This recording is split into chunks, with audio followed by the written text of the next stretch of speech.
नमो भगवते वासुदेवाय। प्यारे भक्तों, आज आजा एकादशी व्रत में अवश्य सुने 11 माता की व्रत कथा। प्राचीन समय की बात है। सतयुग में मुर नामक दानव रहता था। वह बड़ा ही अद्भुत, अत्यंत रौद्र तथा संपूर्ण देवताओं के लिए भयंकर था। उस काल रूपधारी दुरात्मा महासुर ने इंद्र को भी जीत लिया था। संपूर्ण देवता उससे परास्त होकर स्वर्ग से निकाले जा चुके थे और शंकित तथा भयभीत होकर पृथ्वी पर विचरा करते थे। एक दिन सब देवता महादेव जी के पास गए। वहां इंद्र ने भगवान शिव के आगे सारा हाल कह सुनाया। इंद्र बोले, महेश्वर, ये देवता स्वर्ग लोक से निकाले जाने के बाद पृथ्वी पर विचर रहे हैं। मनुष्यों के बीच रहना इन्हें शोभा नहीं देता। देव, कोई उपाय बतलाइए। देवता किसका सहारा ले? महादेव जी ने कहा, देवराज, जहाँ सबको शरण देने वाले, सबकी रक्षा में तत्पर रहने वाले जगत के स्वामी भगवान गरुड़ ध्वज विराजमान हैं, वहां जाओ। वे तुम लोगों की रक्षा करेंगे। महादेव जी की यह बात सुनकर परम बुद्धिमान देवराज इंद्र संपूर्ण देवताओं के साथ क्षीर सागर में गए, जहां भगवान गदाधर सो रहे थे। इंद्र ने हाथ जोड़कर उनकी स्तुति की। इंद्र बोले, देवेश्वर, आपको नमस्कार है। आप ही पति, आप ही मति, आप ही कर्ता और आप ही कारण हैं। आप ही सब लोगों के माता और आप ही इस जगत के पिता हैं। देवता और दानव दोनों ही आपकी वंदना करते हैं। पुंडरीकाक्ष, आप दैत्यों के शत्रु हैं। मधुसूदन, हम लोगों की रक्षा कीजिए। प्रभो जगन्नाथ, अत्यंत उग्र स्वभाव वाले महाबली मूर नामक दैत्य ने इन संपूर्ण देवताओं को जीतकर स्वर्ग से बाहर निकाल दिया है। भगवान देवेश्वर, शरणागत वत्सल देवता भयभीत होकर आपकी शरण में आए हैं। दानवों का विनाश करने वाले कमल नयन भक्त वत्सल देवेश्वर जनार्दन, हमारी रक्षा कीजिए, रक्षा कीजिए। भगवान शरण में आए हुए देवताओं की सहायता कीजिए। इंद्र की बात सुनकर भगवान विष्णु बोले, देवराज, यह दानव कैसा है? उसका रूप और बल कैसा है तथा उस दुष्ट के रहने का स्थान कहाँ है?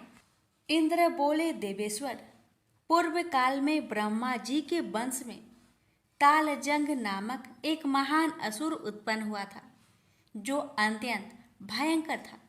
उसका पुत्र मूर दानव के नाम से विख्यात है। वह भी अत्यंत उत्कट, महापराक्रमी और देवताओं के लिए भयंकर है। चंद्रावती नाम से प्रसिद्ध एक नगरी है, उसी में स्थान बनाकर वह निवास करता है। उस दैत्य ने समस्त देवताओं को परास्त करके उन्हें स्वर्गलोक से बाहर कर दिया है। उसने एक दूसरे ही इंद्र को स्वर्ग के सिंहासन पर बैठाया है। अग्नि, चंद्रमा, सूर्य, वायु तथा वरुण भी उसने दूसरे ही बनाए हैं। जनार्दन, मैं सच्ची बात बता रहा हूँ, उसने सब कोई दूसरे ही कर लिए हैं। देवताओं को तो उसने उनके प्रत्येक स्थान से वंचित कर दिया है। इंद्र की यह बात सुनकर भगवान जनार्दन को बड़ा क्रोध आया। उन्होंने देवताओं को साथ लेकर चंद्रावती नगर में प्रवेश किया। भगवान गदाधर ने देखा कि दैत्यराज बारंबार गर्जना कर रहा है और उससे परास्त होकर संपूर्ण देवता दसों दिशाओं में भाग रहे हैं। अब वह दानव भगवान विष्णु को देखकर बोला, खड़ा रह, खड़ा रह। उसकी यह ललकार सुनकर भगवान के नेत्र क्रोध से लाल हो गए। वे बोले, अरे दुराचारी दानव, मेरी इन भुजाओं को देख। यह कहकर श्री विष्णु ने अपने दिव्य बाणों से सामने आए हुए दुष्ट दानव को मारना आरंभ किया। दानव भय से बेहाल हो उठे। पांडुनंदन तत्पश्चात श्री विष्णु ने दैत्य सेना पर चक्र का प्रहार किया। उससे छिन्न भिन्न होकर सैकड़ों योद्धा मौत के मुख में चले गए। इसके बाद भगवान मधुसूदन बद्रिका आश्रम को चले गए। वहां सिंहावती नाम की गुफा थी जो 12 योजन लंबी थी। उस गुफा में एक ही दरवाजा था। भगवान विष्णु उसी में सो गए। वह दानव मूर्ख भगवान को मार डालने के उद्योग में उनके पीछे पीछे तो लगा ही था। अतः उसने भी उसी गुफा में प्रवेश किया। वहां भगवान को सोते देख उसे बड़ा हर्ष हुआ। उसने सोचा, यह दानों को भय देने वाला देवता है, अतः निसंदेह इसे मार डालूंगा। दानव के इस प्रकार विचार करते ही भगवान विष्णु के शरीर से एक कन्या प्रकट हुई जो बड़ी ही रूपवती, सौभाग्यशालिनी तथा दिव्य अस्त्र शस्त्रों से सुसज्जित थी। वह भगवान के तेज के अंश से उत्पन्न हुई थी। उसका बल और पराक्रम महान था। दानवराज मुर ने उस कन्या को देखा। कन्या ने युद्ध का विचार करके दानव के साथ युद्ध के लिए याचना की। युद्ध छिड़ गया। कन्या सब प्रकार की युद्ध कला में निपुण थी। वह मोर नामक महान असुर उसके हुक्कार मात्रा से राख का ढेर हो गया। दानव के मारे जाने पर भगवान जाग उठे। उन्होंने दानव को धरती पर इस प्रकार निष्प्राण पड़ा देखकर कन्या से पूछा, मेरा यह शत्रु अत्यंत उग्र और भयंकर था, किसने इसका वध किया है? कन्या बोली, स्वामिन, आपके ही प्रसाद से मैंने इस महादैत्य का वध किया है। श्री भगवान ने कहा, कल्याणी, तुम्हारे इस कर्म से तीनों लोकों के मुनि और देवता आनंदित हुए हैं। अतः तुम्हारे मन में जैसी इच्छा हो उसके अनुसार मुझसे कोई वर मांग लो।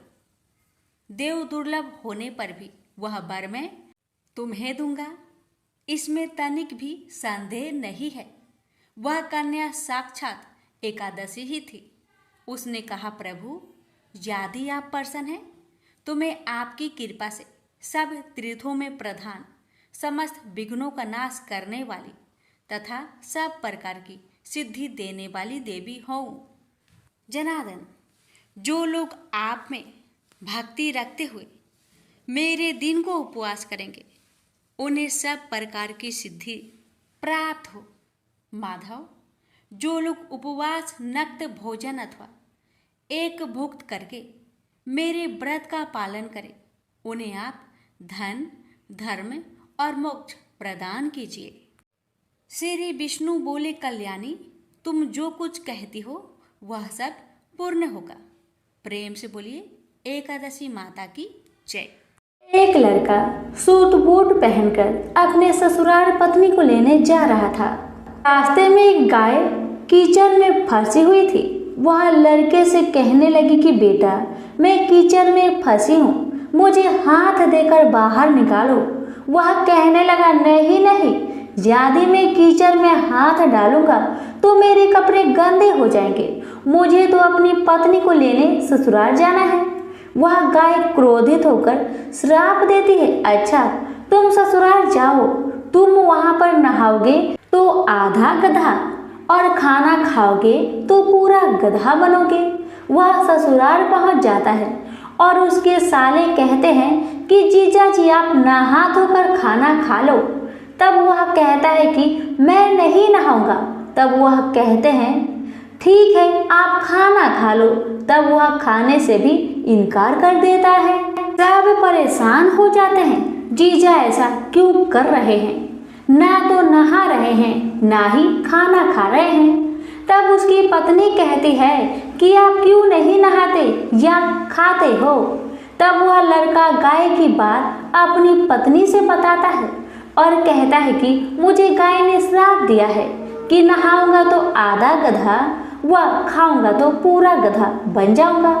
तब पत्नी कहती है कि कोई बात नहीं, आप नहा लीजिए व कुछ खा लीजिए, मैं वचन देती हूँ कि मैं आपका साथ दूंगी। तब वह लड़का अपनी पत्नी की बात सुनकर नहाने के लिए तैयार हो जाता है और खाने बैठता है तो पूरा गधा बन जाता है। सब उसको गधा समझकर भगाने लगते हैं तो पत्नी उनसे कहती है कि इसे मत मारो, ये मेरे पति हैं, इसे गाय का श्राप लग गया था इसलिए ये गधे बन गए हैं। आप मुझे इसके साथ ही विदा कीजिए। आप उसे उस गधे के साथ विदा कर देते हैं। वह गधे को लेकर एक जगह झाड़ के पीछे डेरा डालती है।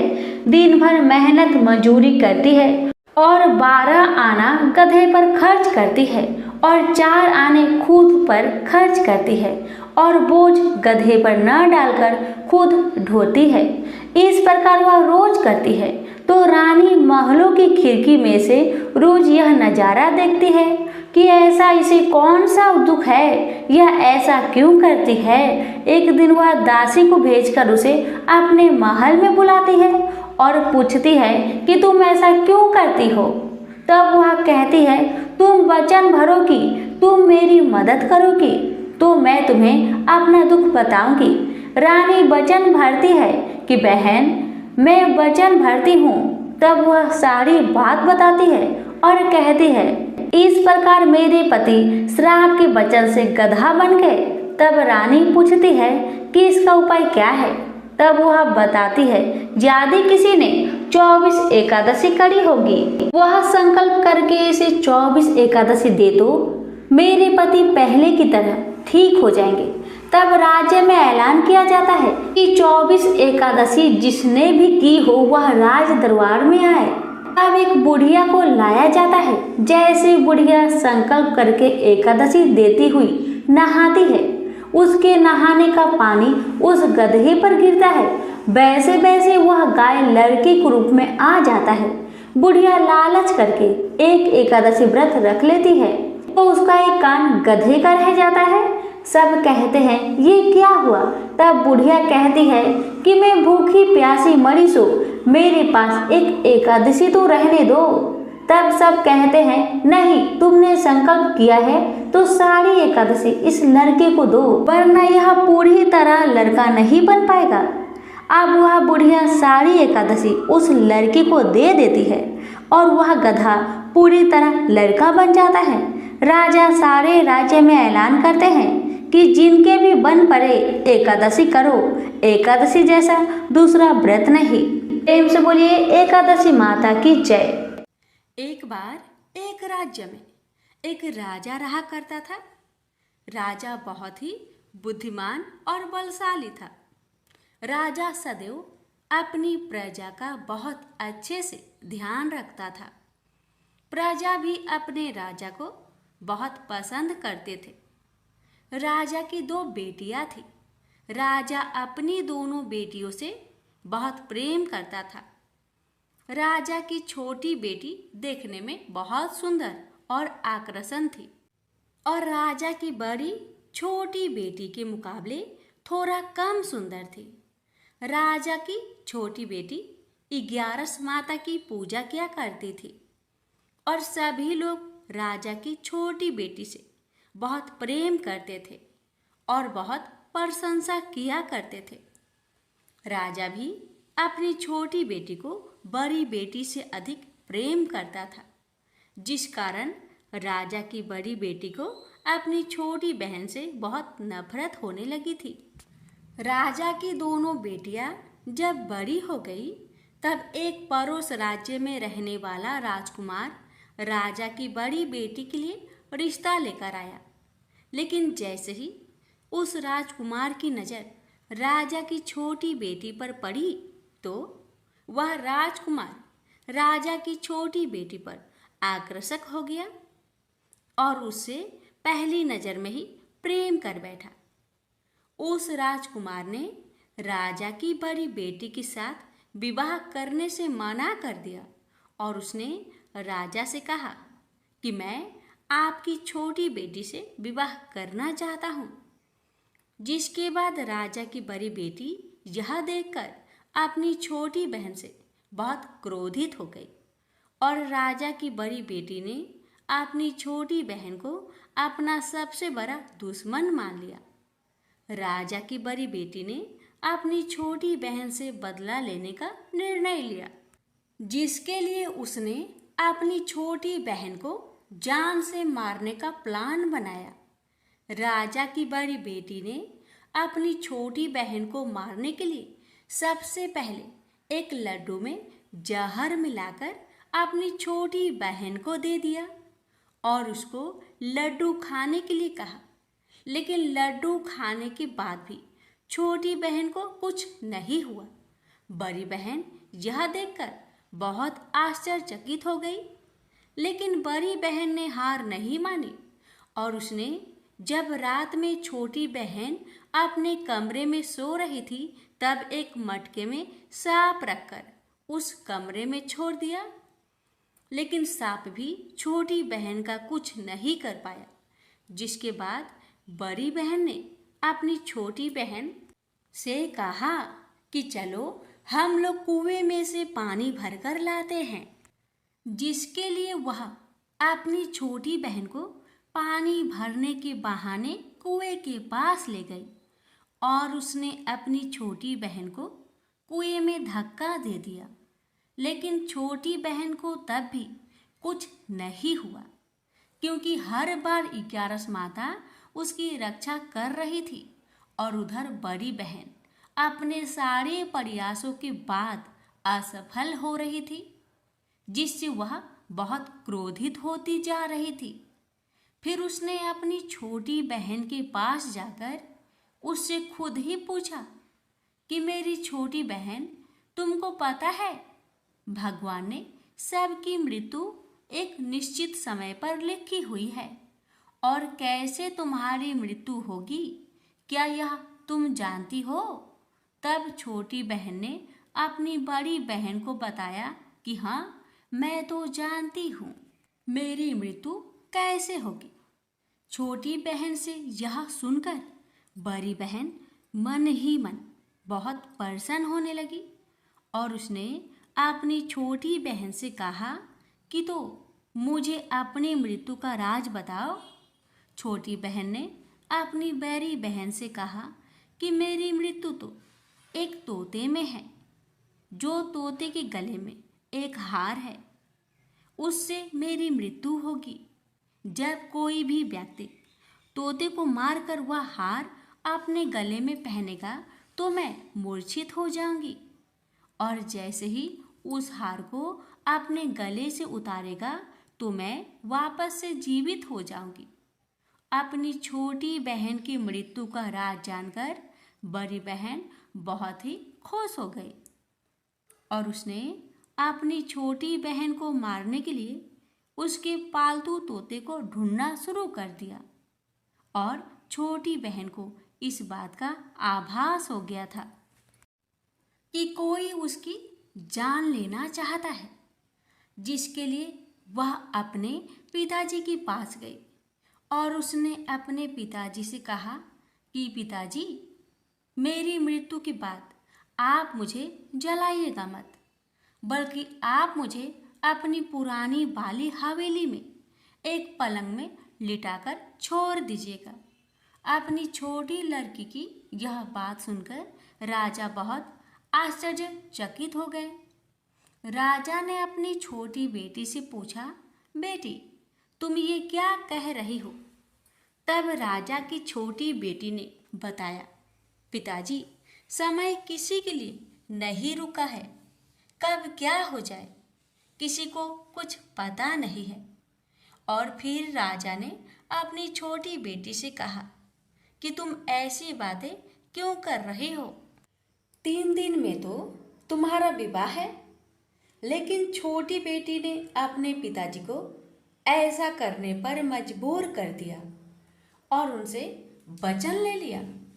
राजा ने भी अपनी छोटी बेटी की बात स्वीकार कर ली और 2-3 दिनों के बाद जब शादी का समय आया तब राजकुमार बारात लेकर राजा के घर आया और राजकुमार और राजा की छोटी बेटी का विवाह शुरू हो गया। जैसे ही राजा की छोटी बेटी राजकुमार के साथ फेरे लेना शुरू करती है तो उसकी बड़ी बहन अपनी छोटी बहन के कमरे में जाकर उसके तोते को पकड़ लेती है और उसको जान से मार देती है। तोते के गले में जो हार था उसको अपने गले में धारण कर लेती है। जैसे ही बड़ी बहन उस हार को अपने गले में धारण करती है तो उधर छोटी बहन 3.5 फेरे ही ले पाती है और वहीं पर बेहोश होकर गिर जाती है। जिसके बाद राजा ने बड़े बड़े दर्द हकीमों को बुलाया और अपनी छोटी बेटी का इलाज करने के लिए कहा। राजा की बात सुनकर वैद्य ने छोटी बेटी को जब चेक किया तो राजा को बताया कि आपकी छोटी बेटी ना तो जीवित है और ना ही मरी हुई है। यह मैं ऐसा पहली बार देख रहा हूँ।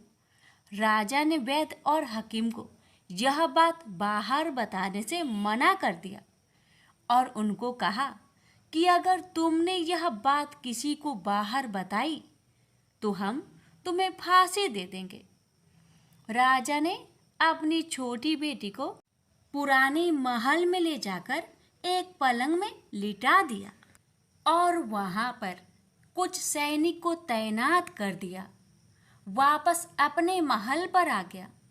राजा की बड़ी बेटी अपने पिताजी के पास आई और कहने लगी कि पिताजी, अगर यह शादी संपन्न नहीं हुई तो आपकी इज्जत का क्या होगा? आप कहे तो आपकी इज्जत बचाने के लिए राजकुमार से शादी करने के लिए तैयार हूँ। जिसके बाद राजा ने अपनी बड़ी बेटी की बात मान ली और राजा ने बड़ी बेटी को छोटी बेटी की कपड़े पहनाकर मंडप पर भेज दिया। लेकिन राजकुमार यह जान गया कि यह राजा की छोटी बेटी नहीं बल्कि यह राजा की बड़ी बेटी है। लेकिन जब राजकुमार ने शादी करने से मना किया तो सभी लोगों ने राजकुमार को विवश करके राजा की बड़ी बेटी से बचे हुए फेरे को संपन्न करा दिया और विवाह करवा दिया। जिसके बाद राजकुमार राजा की बड़ी बेटी को अपने महल ले गया। राजकुमार राजा की बड़ी बेटी से ना तो बात करता था, न ही उसको पसंद करता था और ना ही उसके आसपास भटकता था। और राजकुमार ने यह फैसला लिया था कि वह अपनी प्रेमिका को ढूंढ कर रहेगा और यह जानकर रहेगा कि उसके साथ हुआ क्या है। एक दिन राजकुमार अपने घोड़े पर सवार होकर राजा के पुराने महल के पास पहुंच गया, जहां पर उसने कुछ सैनिकों को देखा। महल के पास पहुंचकर राजकुमार ने जब महल को ध्यान से देखा तो वह समझ गया कि यह तो हमारे ससुर जी का महल है। तब राजकुमार ने सैनिकों से पूछा, तुम लोग यहाँ क्या कर रहे हो और इस महल के अंदर उस पलंग में कौन लेटा है? जिसके बाद सैनिकों ने बताया कि जहाँ पर राजा की छोटी बेटी लेटी है। यह सुनकर राजकुमार बहुत प्रसन्न हो गया और वह तुरंत अपनी प्रेमिका के पास पहुंच गया और उसकी सेवा करने लगा। जैसे ही रात हुई तो राजा की छोटी बेटी उठकर खड़ी हो गई।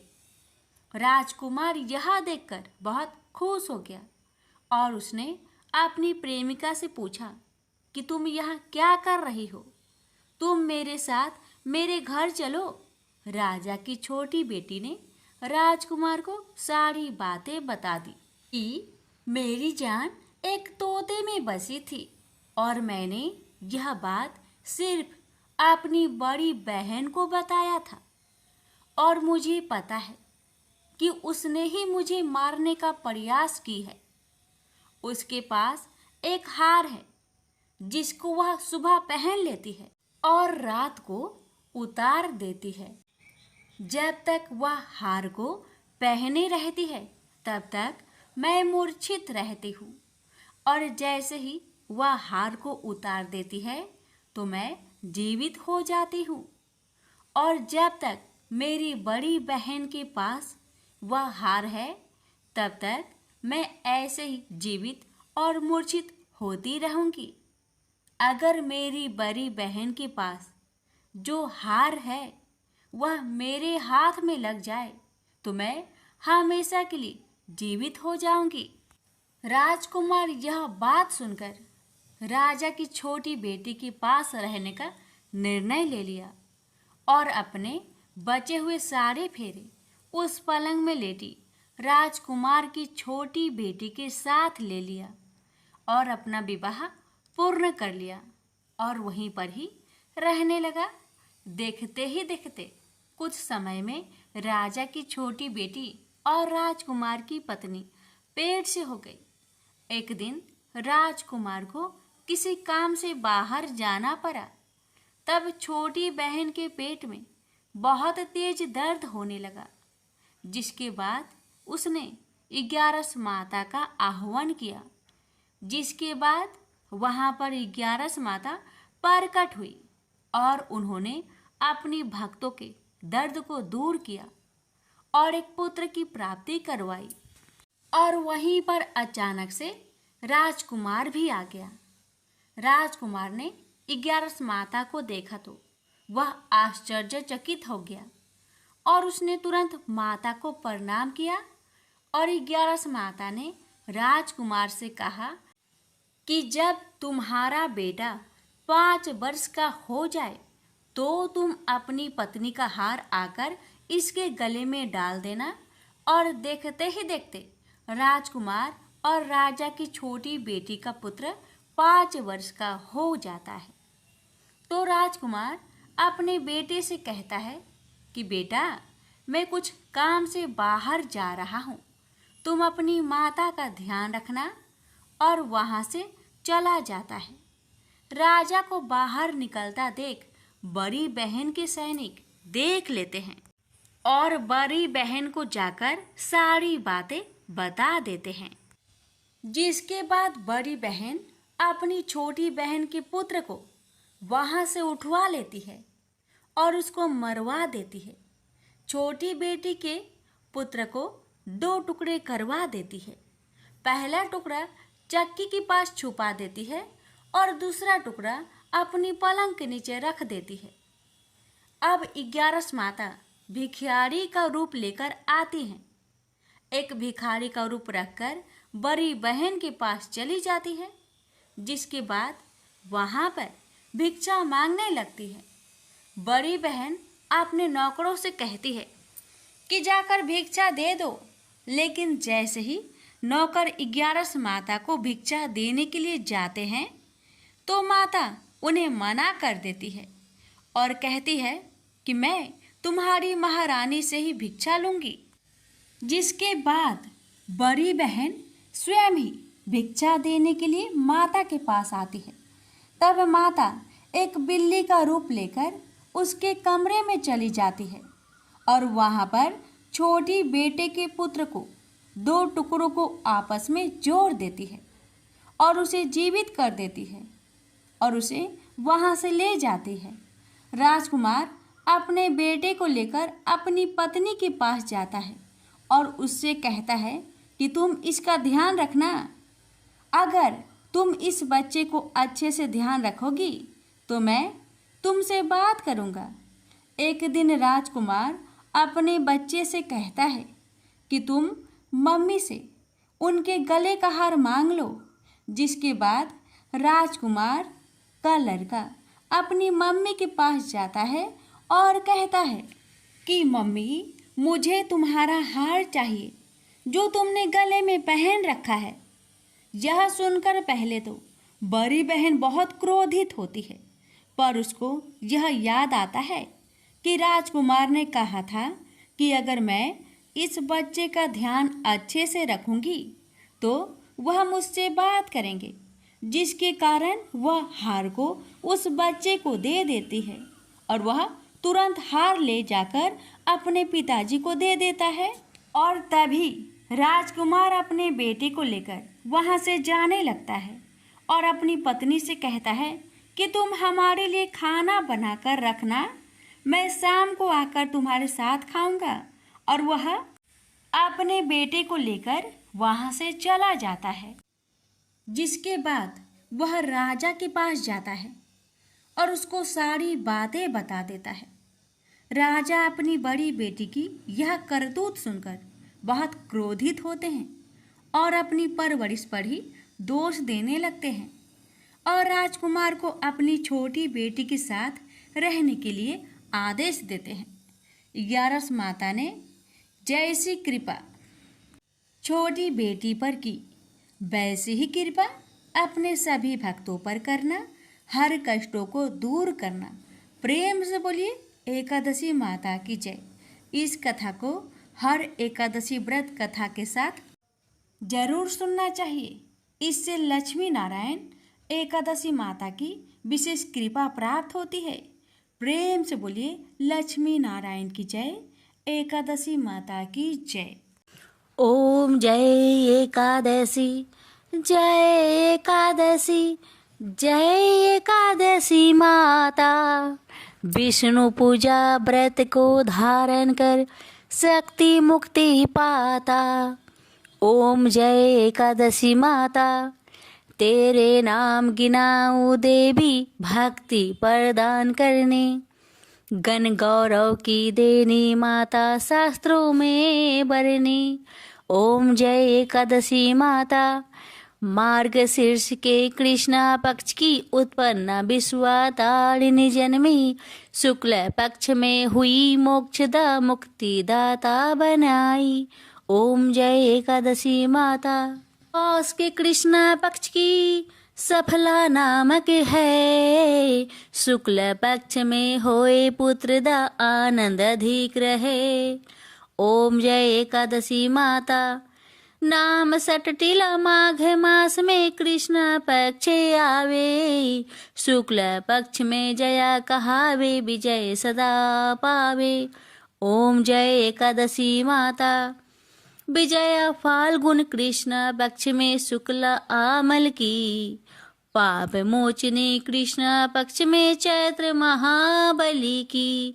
ओम जय एकादशी माता, चैत्र शुक्ल में नाम कामदा धन देने वाली, नाम बरुथनी कृष्ण पक्ष में वैशाख महावाली। ओम जय एकादशी माता, शुक्ल पक्ष में होई मोहिनी, अपरा ज्येष्ठ कृष्ण पक्षी, नाम निर्जला सब सुख करने कृष्ण पक्ष रखी। ओम जय एकादशी माता, योगिनी नाम आषाढ़ में जानो कृष्ण पक्ष करनी, देव सैनी नाम कहायो शुक्ल पक्ष धरनी। ओम जय एकादशी माता, कामिक श्रावण मास में आवे कृष्ण पक्ष कहिए, श्रावण शुक्ल होए पवित्र आनंद से रहिए, सावन शुक्ल होए पवित्र आनंद से रहिए। ओम जय एकादशी माता, जा भाद्रपदे कृष्ण पक्ष की परिवर्तनी शुक्ला, इंद्रा आश्विन कृष्ण पक्ष में व्रत से भाव सागर निकला।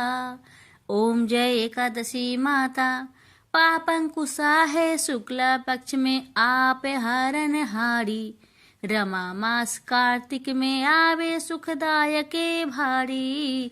ओम जय एकादशी माता, देवोत्थानी शुक्ल पक्ष की दुख ना सके मैया, देवोत्थानी शुक्ल पक्ष की दुख ना सके मैया, पावन मास में करूँ विनती पार करो नैया, पावन मास में करूँ विनती पार करो नैया।